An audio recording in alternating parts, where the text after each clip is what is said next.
Every day, our team at Fox 61 brings you the news that matters to you and your family. But the news can take its toll on even the strongest of journalists. Many of those who work here at Fox 61, both in front of and behind the camera, remember Sandy Hook. They were there. They covered it. And tonight they look back on that dark day. I wasn't even working that day. I was on vacation. And the calls started coming in, and all of this noise started reverberating. Came into the office and said, there's been a shooting at a school in Newtown, and we're sending everyone. We need to get 2 satellite trucks out there. We're going full coverage. So you do what you do, right? You gear up all your stuff and you start heading west on 84, and we didn't even know where we were going. When I got to Waterbury, I started to see state police SUVs whiz by, multiple. You looked at each other and you realized, this is going to be one of those. It was going to be one of those days. Just the look of just desperation and agony on these people's faces, because nobody knew what was going on. Nobody knew what they were going to. All everyone knew is that something bad, really bad happened. And at one point, there was a long pause between names, and he got up to the podium and everybody looked up, and he had to say, I'm sorry, ladies and gentlemen, there's no more names. This is now a crime scene.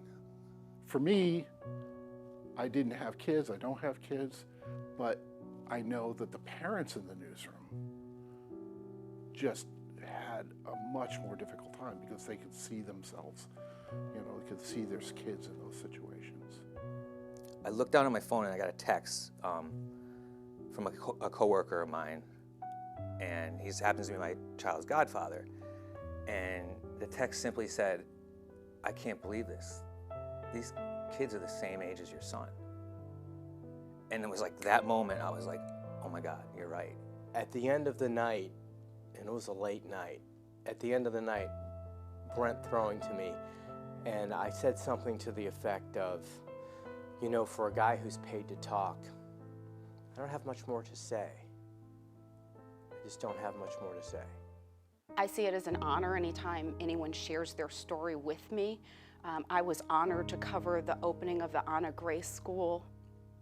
It was beautiful to be able to tell, almost a decade later, that this beautiful art school was being opened to celebrate this beautiful little girl who was killed at Sandy Hook.